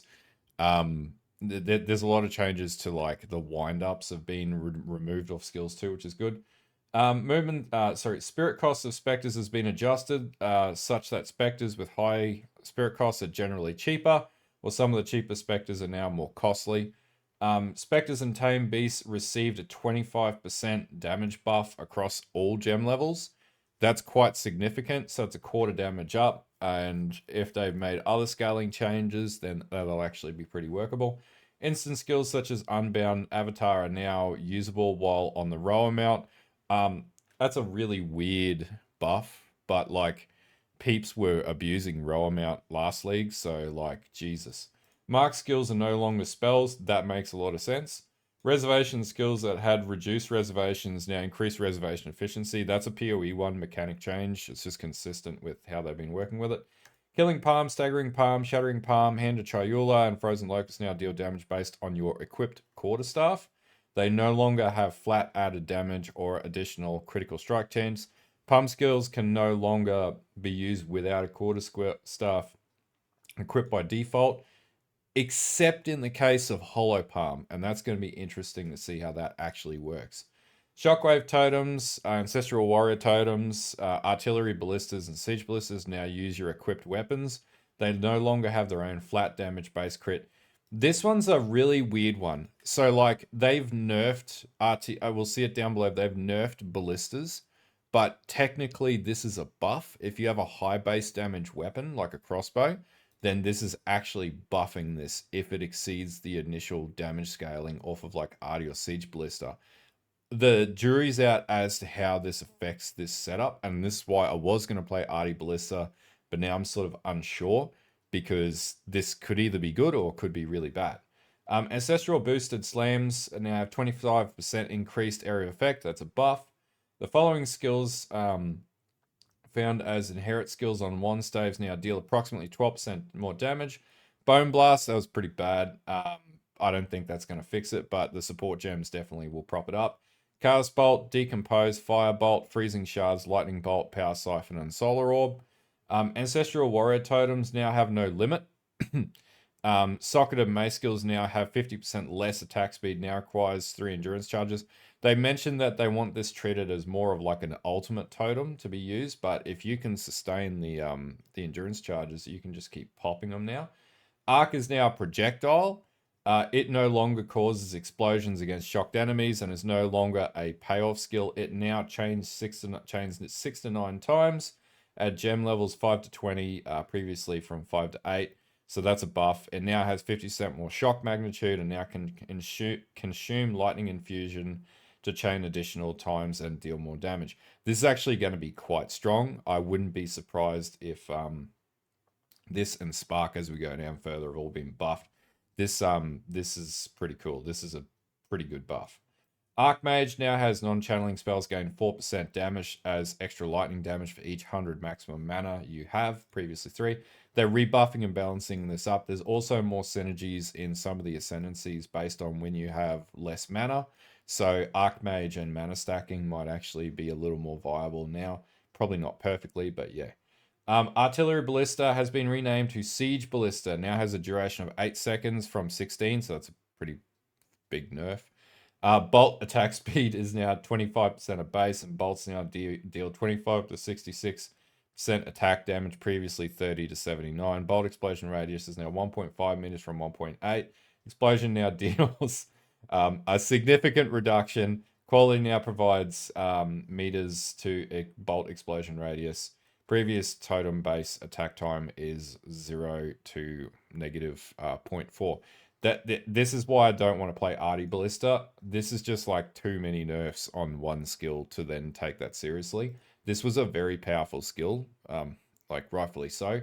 I'm not confident with this right now, and yeah, I don't want to take the chance.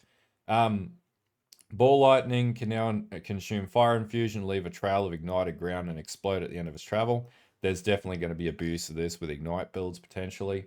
Batter Shout Explosion now deals 50% more damage against unique enemies. I sort of want to play one of these builds of Batter Shout, so I might actually muck around with that with a Warbringer, since Warbringer is so defensively buffed now. Berserk now grants increased rage effect, no longer grants 0.2 physical attack leached as life per rage. This is actually pretty good because that was a very useless stat. And in particular, with more defense and regen stats, then increased rage effect is actually going to be a lot more effective. And to be honest with you, yeah, it's just better. Bind Spectre, quality now provides minion damage instead of reduced reservation because that's been rebalanced. So that's just increasing your damage by another 20%. Blink no longer counts as a dodge roll, now has a minimum gem level. It's interesting how that will work. Unless you can use dodge roll and blink or something like that at the same time. So see how that works out. Bone Offering, spike duration has been increased. It looks like an overall buff to this. Yeah, the base damage numbers and the high-end damage numbers are buffed, so Bone Offering got buffed. Bone Shatter Shockwave now deals 100% more damage against unique enemies. Bone Shatter is buffed. Cast on Freeze, Shock, and Ignite have been combined in a Cast on Elemental Ailment, and this requires 100 Spirit, has a minimum level of 14, and overall I think this is more or less a buff, because if you're doing like constant triggering, then potentially we may see the Comet build come back this league if the energy requirement's not too crazy. Chaos Bolt, granted by Withering 1, now inflicts 1 to 3 stacks of Withered. As that levels up. Cluster Grenade, primary attack damage is that Cluster Grenade's been buffed. Ooh. So if we use the grenade totem now, use Cluster Grenade, this is actually this potentially could be quite powerful, because it's up to a high end of 286% on the mini grenades, and then the high end hits 490% from 327. That's a very big buff. Now fires exactly 18 mini grenades in a Nova from 14, and mini grenades are fired over 17% increased radius. So I would actually move from Arty Ballista to cluster grenade grenade totems, or grenade ballistas, because that's very, very powerful. Cold Snap has been reworked to snap and can now be used with any orb spell or frozen spell, or any spell or any frozen, shocked, or ignited enemies, cause an explosion of corresponding damage type, creating a remnant. So there's a big focus on this remnant system. I will probably never play that because I just think warriors are more fun, but it looks like the base damage numbers have been retuned pretty significantly, and that's to spread out different types of damage versus just cold damage. Don't think that's a buff though. That looks like a change in nature, so that'll be interesting. Comet, slightly buffed. The upper end is pretty big, and yeah, it's a pretty decent buff. That's what, like 15%, something like that, so it's not too bad. Contagion, that's just been changed. Now provides contagion targets up to 2 additional enemies when cast, instead of 100% of maximum debuff damage from spreading. So that looks like it could be a buff. Defiance Banner, this makes this more attractive to use. Now grants an aura 30% more armor and evasion, previously 6 to 9. That's enormous. 30% increased movement speed from 5. Enormous change. People just going to be popping Defiance Banner every which way. Now has a duration of up to 9.8 seconds from 6.9. Banner is no longer removed when you leave the aura. Quality now provides increased reservation efficiency. I would actually run that in my build. That's fantastic. That's huge amounts of boss fight mobility and defense. That's basically the perfect item for fighting bosses, in particular if you're melee. Like, that's amazing. Despair Curses now inflict up to negative 49% chaos resistance from 24. Very good aura. Like double the negative resistance, which is massive damage increase, I would consider. Disengage, I don't care for, but Dread Banner. Aura now grants 0.5 flash charges per second from 0.17. I wouldn't be surprised if they start really retuning how flash charge generation works in maps to create more fluid gameplay. So this is going to be very interesting. And I don't know why they did this. 0.7 this is a huge mindset change, by the way. This is a half a flash charge, and that's, less than a fifth of a flash charge that this is saying. So this is an absolutely enormous change. Also now grants +4 to all maximum elemental resistances. No longer provides stun threshold. I think they're moving away from the stun threshold stuff because it's just a bit weird for an affliction against the player. Same deal as the other. So Dread Banner, big buff. Jagged Ground now has 1.8 meters. This looks like it's been nerfed. No, it's been buffed, and Aftershock has been buffed. So Earthquake, Aftershock now does up to 580% attack damage, previously 468%. So radius has been reduced in the high end and the low end on progression, but the overall damage profile is better. Earth Shatter now provides 6% more damage with each spike instead of 1 to 3 to maximum spikes. Detonate now also triggers existing spikes. Don't know if this is better because this was still pretty strong previously, but then again, like Giant's Blood's been pretty heavily nerfed too. Electrocuting arrow, no longer a movement skill, now shoots an arrow forward that explodes, applying its electrocuting rod to all enemies. Quality now increases hits against targets with attached rods to gain an extra up to 10% damage as lightning damage. Previously, arrow duration was up to 6 seconds. Could be an improvement. This wasn't my build, you guys tell me. Elemental Sundering. Pulse now consumes up to 20 elements, previously 9. Cold Explosion now deals 40% more damage. And Cold also deals 100% more damage against you. That's actually very big. I did try and play around with this, but it was really weird to get working. But I think this will actually be sustainable now. Ember Fusillade now can be infused with lightning to cause each ember in the entire fusillade to create a beam that chains lightning to enemies. That actually looks really cool. That looks way better. Emergency Reload now reloads all your crossbow ammunition clips, previously just your most recent, and empowers each clip's ammunition with additional damage. That's pretty cool. Enfeeble now curses enemies. Enfeeble, that's a buff, so that's good. Escape Shot, buff. Explosive Spear, the ignited ground created by Frenzy Charged explosions now lasts double the time. It's a buff, but it's a benign one. Eye of Winter, when passing through Allied Flame Wall, the eye itself and now all its shards subsequently release will have the Flame Walls added fire damage. That's a good buff. Fangs of Frost, explosion now deals 150% more freeze buildup. Previously 50%, big buff. 9% more gains 9% more level, previously 6%. Quality now provides that 15% chance to not consume the parried buff instead of the strike range. So that's a pretty good buff as an overall. That does promote freeze, and because now we can use this in a lot more synergies, I would say this build's going to be a lot more common. I did want to play this on Warrior, but now the Deepest Tower's not around. I'm not too sure about it, but anyway, it could still be good for that. Gemling Legionnaire comes to mind with this. Definitely the Amazon. Fireball no longer creates secondary fireball projectiles by default. Instead, it can consume a fire infusion to do so. I feel like these infusions may step over some of the spell skills. I really don't want to touch spells based on them until other people figure them out. I'd rather just stick to melee and tankier builds now. Firestorm has a base radius of 2.8 meters and creates 1 bolt every 0.2 seconds instead of 0.1. No longer consumes Ignite to create improved bolts. Instead, it can now consume every type of elemental infusion. Fire Infusion causes Storm to double in size and create 3 times as many bolts. So basically, yeah, as you stack Infusion, this will go up. It has been nerfed, but it has a higher frequency of trigger, I guess. Flame Wall can now consume Lightning Infusion, no longer causes projectiles that pass through it to ignite enemies. Now deals 1.8 to 59.6 fire damage per second to enemies in the wall. Now ignites as though dealing 5 to 8 fire damage per gem level, previously 9 to 14.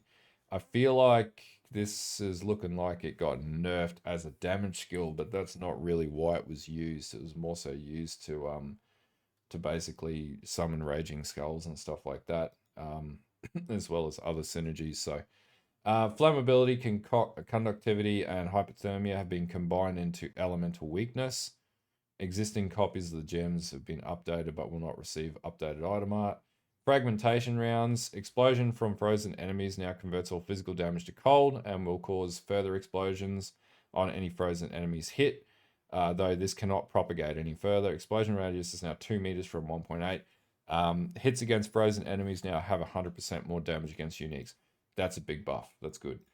Frost Bomb. Nerfed the damage, but now chills enemies as though dealing 300% more damage. Now applies elemental exposure instead of cold exposure. It initially applies 20% more. You could run this on like any build, and this is going to buff your damage up pretty significantly. Frostball now deals 80% less damage in the first 0.5 seconds of its duration. This is to stop people from abusing the build that was in the 0.1 league or the 0.1 release, where basically they were just blowing up frost walls constantly. So you've got to sit on the frost wall for longer for it to do damage. I don't consider that to be that's a nerf. Frostbolt, base projectile speed is lowered, no longer leaves chilled ground as it travels, instead it chills as though dealing 195% more damage. Projectiles now deal 9 to 4 cold damage at low levels at gem level 3, previously 15 to 22, scaling up to a higher 216 cold damage from 302. The change does not affect explosion. I think the damage here is the chill that does up to 195% more damage, and that's what makes this stronger. But there'll be synergies that this work with to make it really good. Frozen Locust, Ice Crystals now deal 80% less damage. So yeah, they're just getting rid of these skills where you just blow them up and one-shot enemies by the looks. So a lot of people are going to be annoyed by stuff like that. Galvanic Shards, ammunition no longer has 50% less reload speed.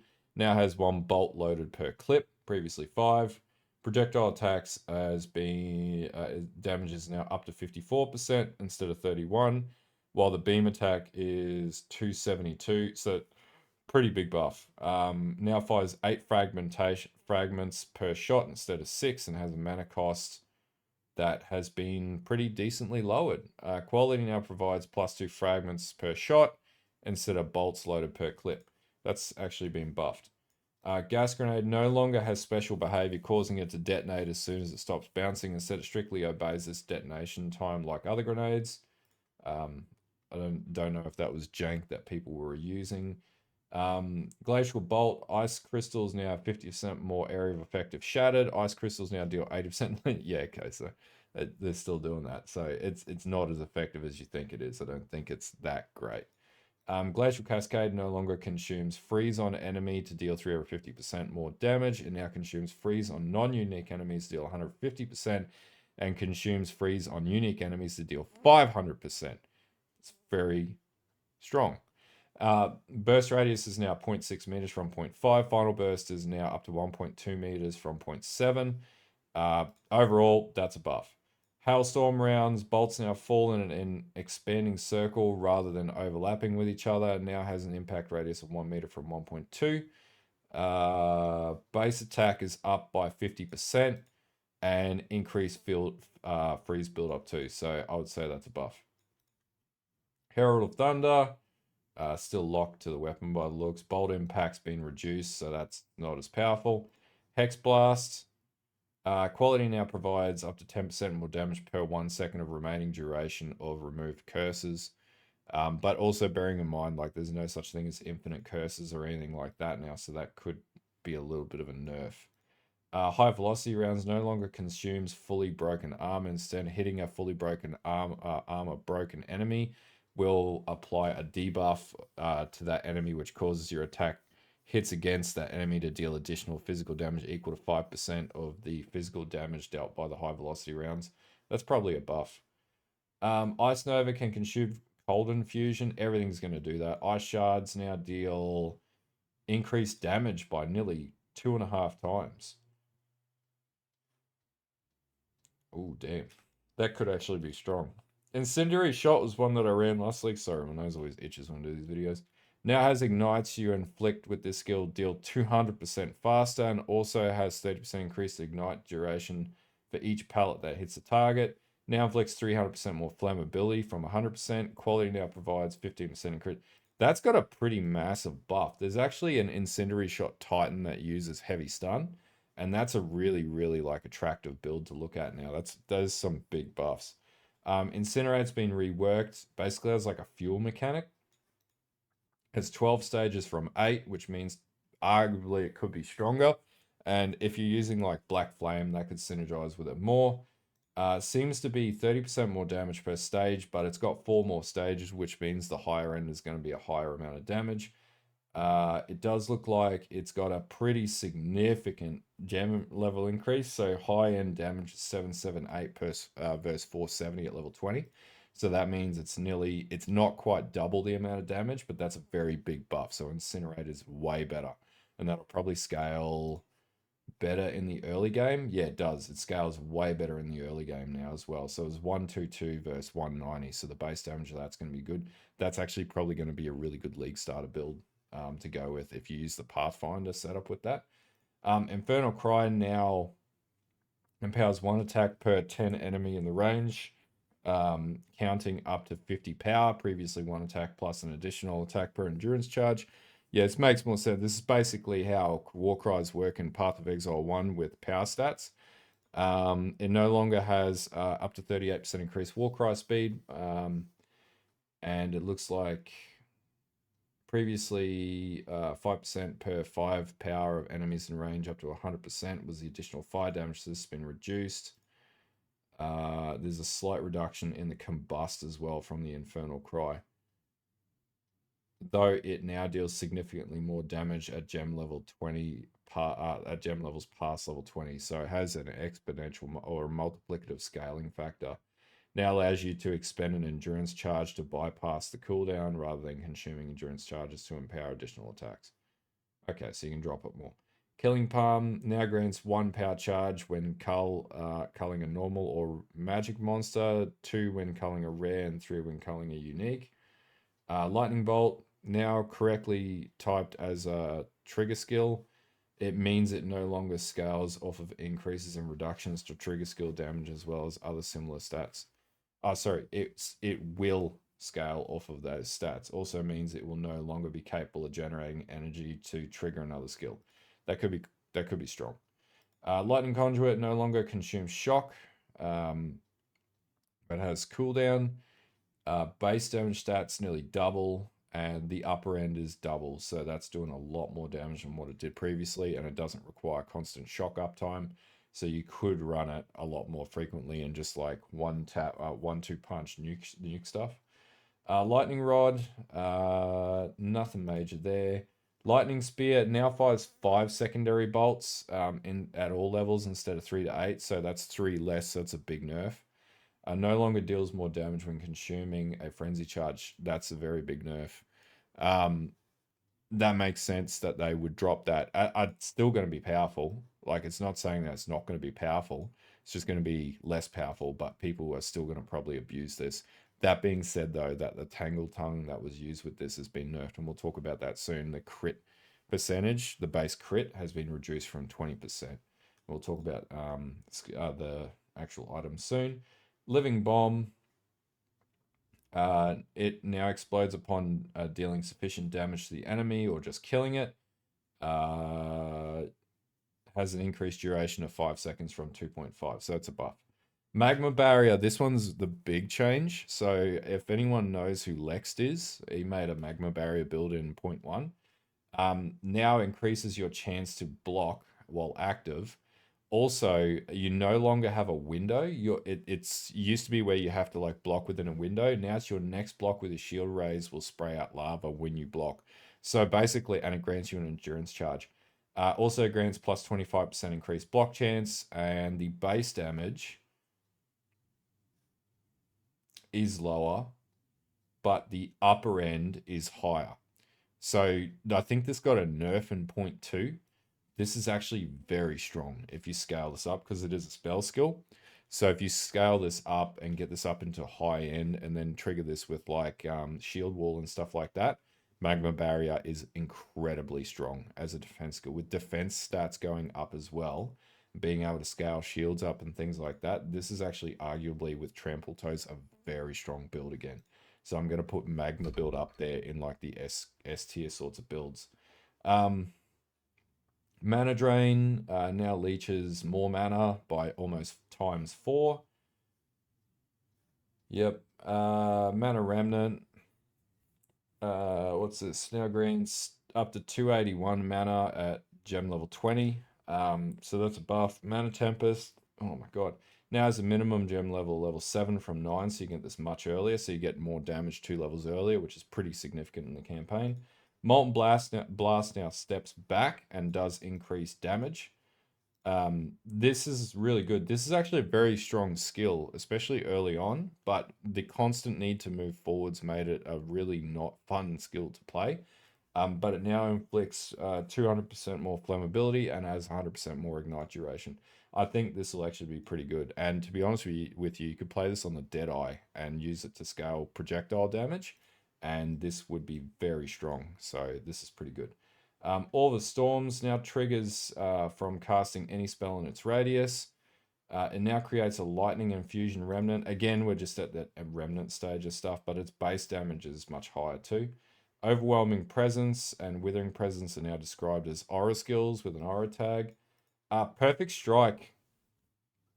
It had its melee range increased and its AoE, but now its base high-end damage is like 300%, nearly 200, was that 290, 210, 200, yeah, 280 or 290% less. Arguably still incredibly powerful. Like you could 3 and 4 hit enemies with that with the right setup. So this is probably still very powerful, but bearing in mind like you are going to lose some defense stats by doing Giant's Blood with this, but this is still going to be a very strong build. Permafrost bolts, up to 504 freeze buildup instead of 80%. This is an enormous buff. Though the damage is slightly lower, the freeze buildup is what this is for. Plasma blast, this one does way more damage. Projectiles now converts 80% of physical damage to lightning from 70%, 50% more magnitude of shock inflicted. Poison burst arrows, I would say that's a buff. Rain of arrows, 20% faster instead of dealing more projectiles. Zombies, instead dealing increased effective empowerment on raised zombies instead of dealing 20% more movement speed. Not sure what's going to happen there, but yeah. Rakes had another interesting change. So no longer incorrectly tagged as a travel skill. This tag was left over from an earlier version of the skill that traveled much further without a target, whereas the release version of Rake does not meet the criteria for a travel skill.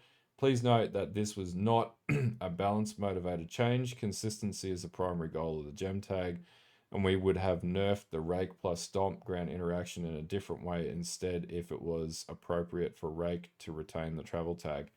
So Rake Stomp's dead, I think. This is reading like Rake Stomp is gone. That makes sense. Like everyone was abusing it and it didn't make sense. So yeah, I agree with that position there. Just means you can't use Rake Stomp anymore. There'll be tons of other things to break. Rapid Assault, Spearheads last longer. That's good. Rapid Shot, no longer has a delay or a reload or 50% less reload speed.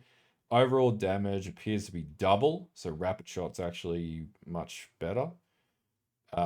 And quality now grants increased maximum heat so you can fire for longer as well. So you're going to have a longer lasting machine gun.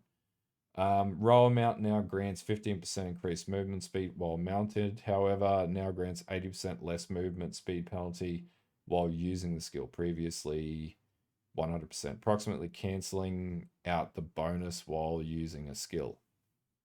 So you can't run around on roller mount and like just rip through enemies. Ripwire ballista has been changed to artillery ballista. It's looks more like a utility skill now than it is an actual like damage dealer. Rolling slam, this is the stuff we're starting to get into the good stuff. So the now has a 1.5 second to total attack time, previously 1 second, but no longer has an attack speed penalty. Quality now provides 0 to 100% increased stun threshold by using the skill instead of causing daze build up. So arguably this should attack faster. That's what that is saying. Now has 1.5% seconds to total attack time, but doesn't have an attack speed penalty. I don't know. Well, that's one we'll have to test. It sort of seems like they're just not budging on that one, but I think that might be okay with the changes to gear and damage. Scavenge plating, this is sort of nerfed. It's like a midway nerf. It's a nerf. Yeah, it's a big nerf. It's a 30% nerf, nearly a 25 to 30% nerf. So yeah, this Thorns is quite powerful. So yeah. Siege Cascade, that's just a straight up blatant buff, which is really good. That's a very big buff actually, so Siege Cascade would be really good. Seismic Cry, cooldown is no longer reset if it doesn't empower attack. No longer has 200% increased knockback distance and 400% more stun build up, or hits ignore enemies' physical damage reduction. Now allows you to expend an endurance charge to bypass cooldown rather than consuming endurance charges to empower additional attacks. Quality now provides empowered attack aftershocks, deal up to 10% more damage. Previously 40% increased Warcry speed. So that's slowing the play down. Anyway, all right. Shield charge, base movement speed of shield charge has been reduced. No longer has a cooldown, so you can keep popping it.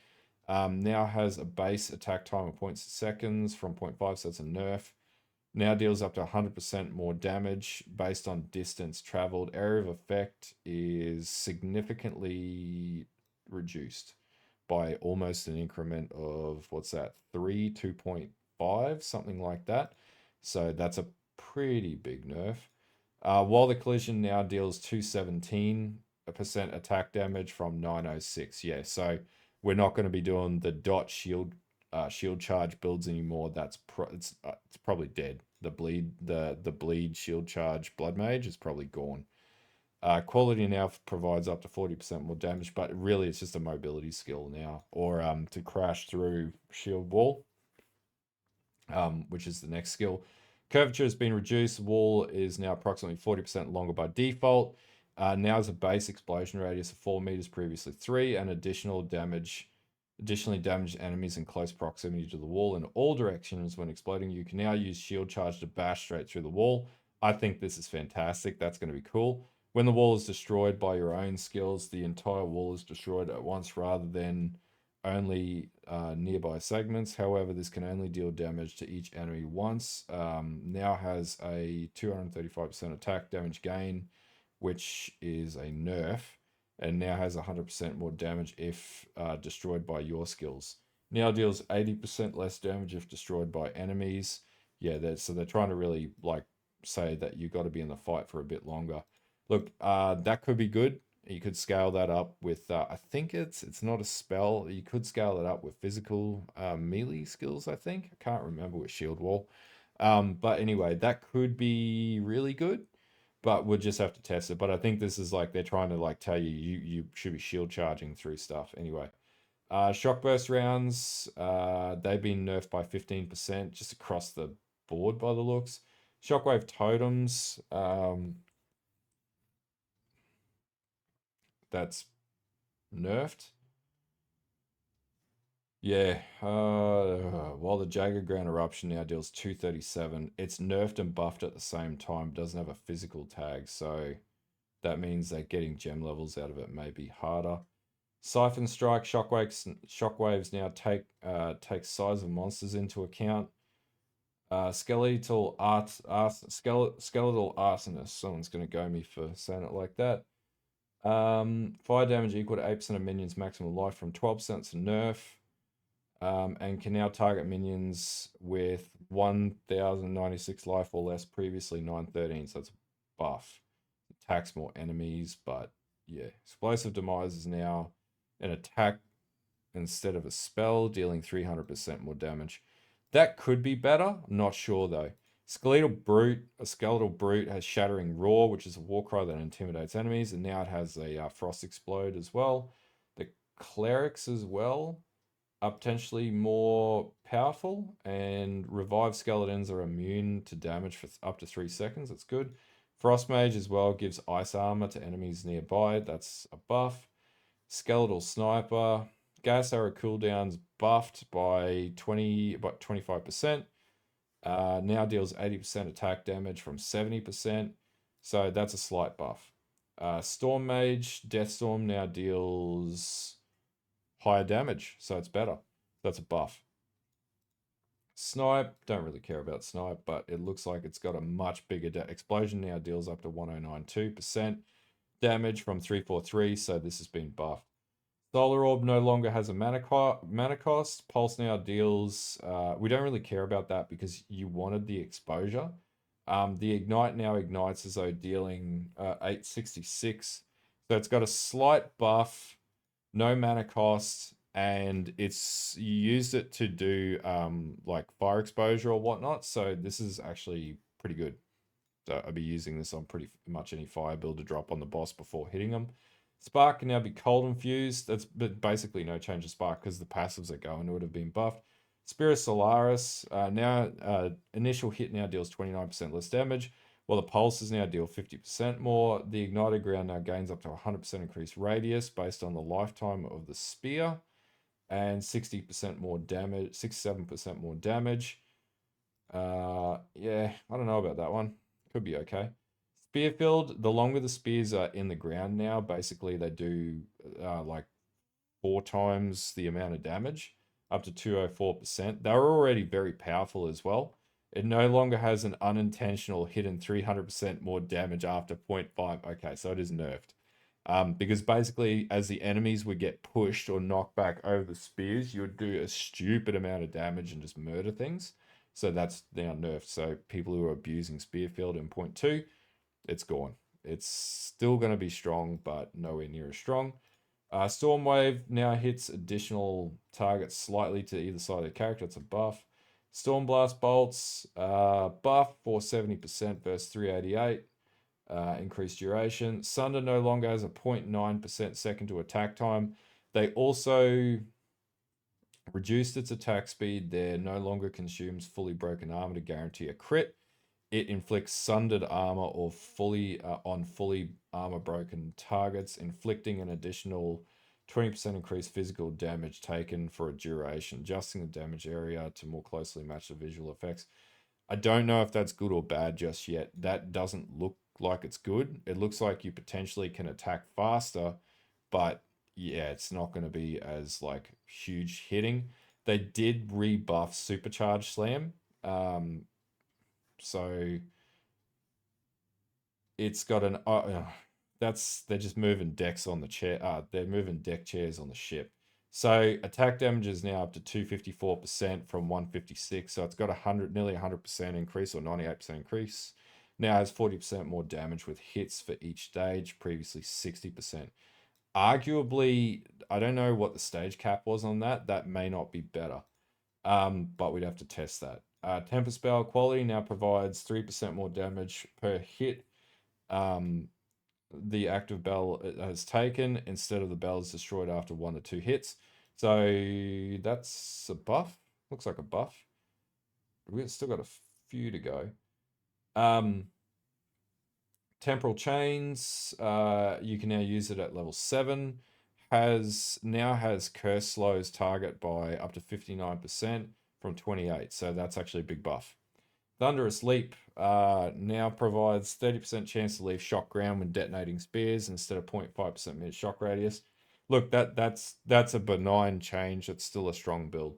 I think Dead Rabbit made that build. That's pretty good. Time of need, attribute requirements ratio is now 75% strength and 25% int instead of 100% strength.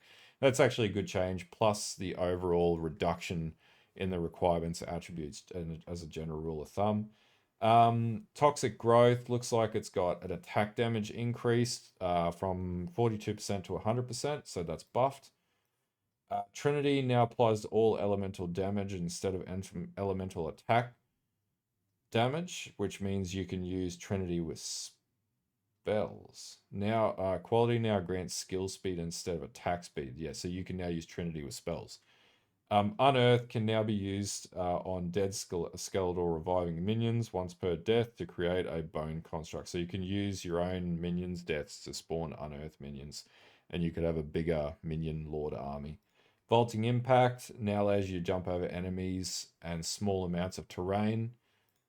Don't really care for this too much. It's got a slight damage buff, but it's only like 94%.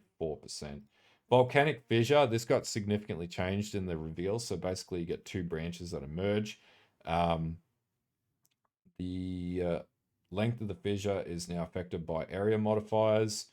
And now has a minimum gem level of 7, so you get access to it earlier. Now has 80% of physical damage converted to 5 from 60.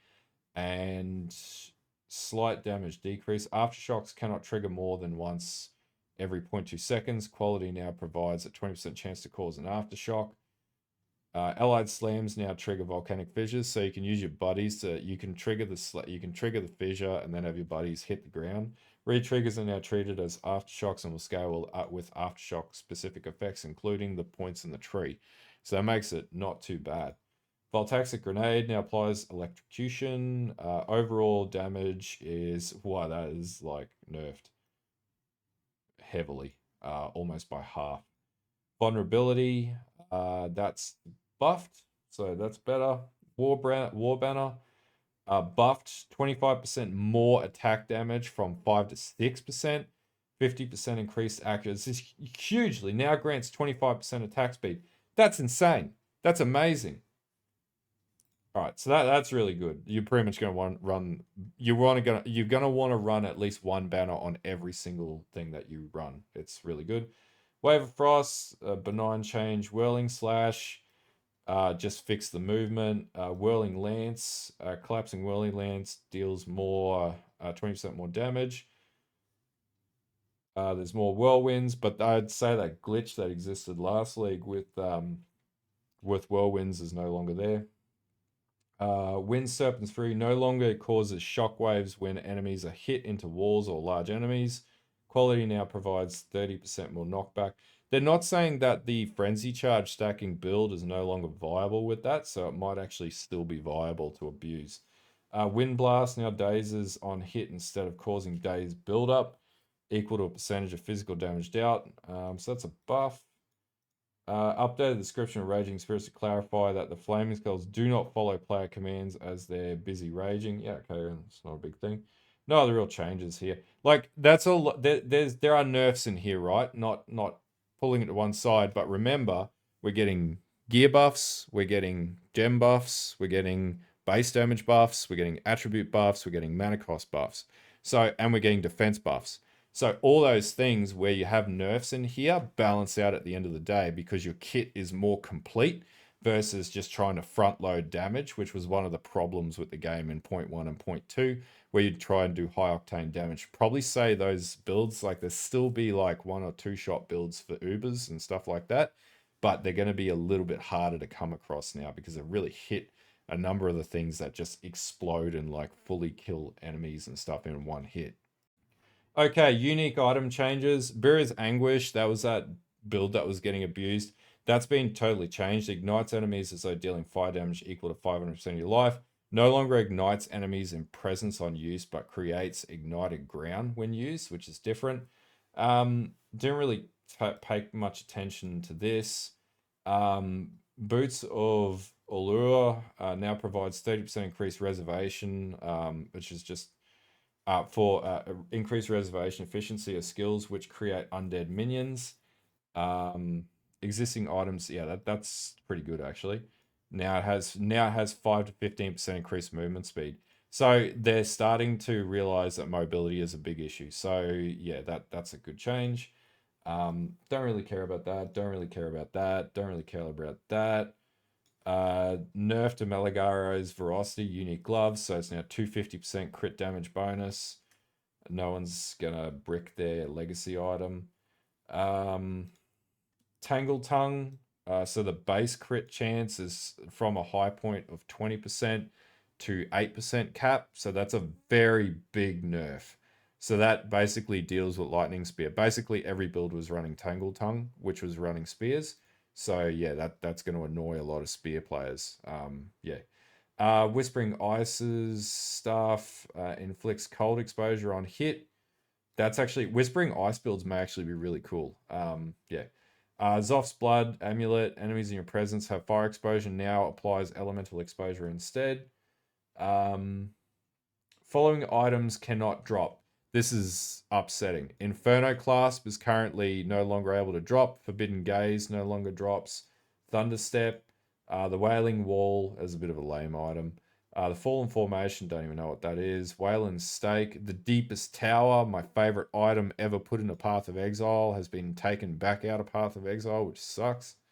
So we're just going to have to find other ways to scale the builds we play. Redblade Banner now has up to 15% block, so reduced block. Like Kosadai, same deal, reduced block. Pretty much I just attacked block because block is so much stronger. It's actually probably going to be better off outside of the unique attributes to just run like, a shield that, has a high level of block chance and fizz damage reduction. They don't make any mention of any lucky block changes, so we can consider that shield. I can't remember its name now.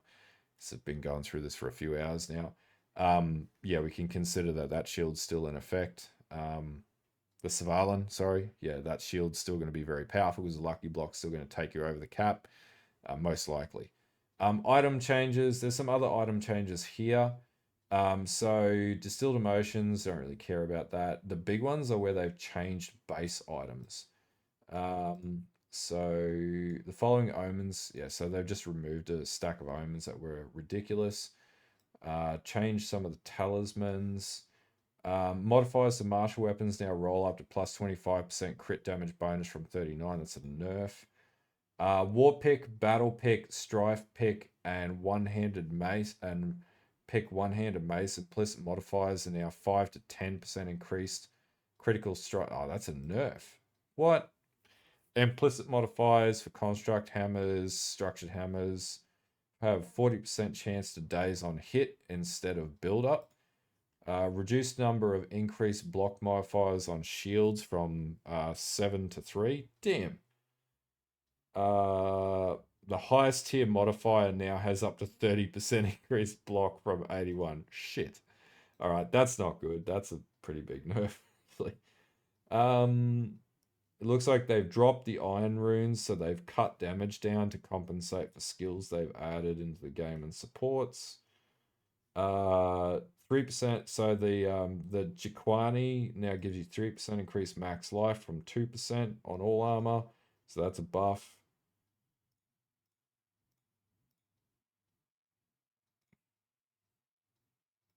They've isolated some of the max reses to reduce max res stacking because they've rebalanced defenses at the front end. I can understand that change. So Soul Core of Heat Proofing now grants 25% armor, applies to cold damage taken from hits. So these are probably going to be pretty heavily used. What else we got? Our Talisman, increased cooldown recovery rate. Where's the mobility talisman? Stag Talisman grants 50% increased thorns critical strike chance on helmets. Previously increased exposure, but it's a buff to thorns. So we got Ox Talisman increases block chance on shield by 10%. So they're forcing you to run these because you're not going to be running as many attributes, so you get more advantages from running these. 8% increased reservation efficiency from Talisman of Relicash. What else we got?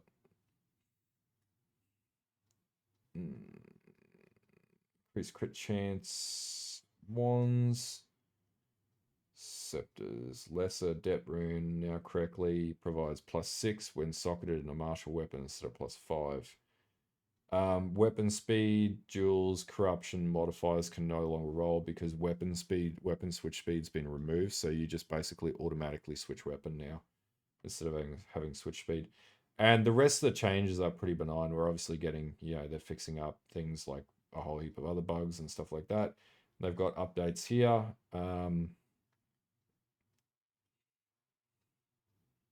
Yeah, so they just fixed it. So there's they mentioned that in the early content reveal. Look, as an overall, I think these patch notes are pretty good. Look, there's nerfs in here, yes, and people always anchor on the nerfs at the end of the day. But there's a lot of buffs and a lot of balance in this, and balance was one of the most important thing. The thing about it is, what I can read from a lot of this is they're focusing on rebalancing defense and offense, and then obviously remembering we get all the changes to support gems and the interactions, the changes in that. So I reckon this is more focused on the support gems, gem levels, things like that. Obviously changes to gear as well, and the multiplicative changes on that.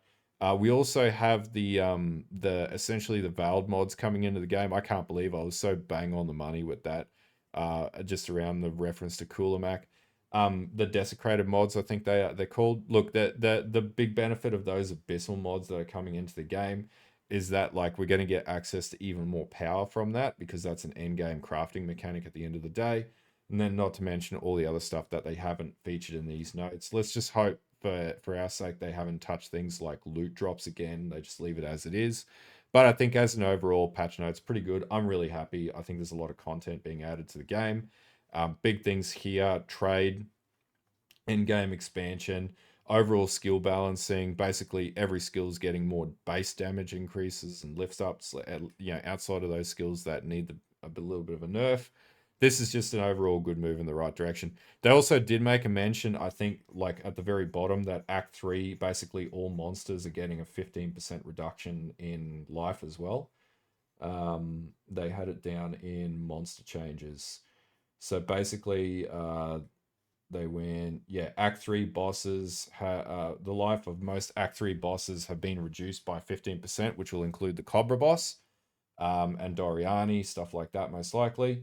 It would have been good to see Jamanra, but I think we're going to have more access to taking to damage in Act 2 and Act 1 than what we previously did, which is going to like rebalance the curve of progression, as opposed to it being steeper from Act 2. It's going to be a straight line curve as you go through Act 4 because they know where the game should sit now. Anyway, if you like this video and this is helpful for you because you read the notes and you're like, what the hell does it all mean? I hope my explanation helps. I'm sorry this video is so long. These notes are absolutely enormous. It's taken me nearly 2 hours to read through these. But yeah, if you like this video, don't forget to like and sub to the channel, the Twitch, and all the other stuff. And I will see you guys in the next video. Probably do a build curation the next day, just because I got to have a real good think about that one. It's not as simple as like a Path of Exile 1 curation or anything like that. And really, like a lot of things are not going to apply because the game is so vastly different and all the metas have shifted. So we're going to have to look for skills in between the gaps. But anyway, until next time, I'll see you guys later. Have a good one.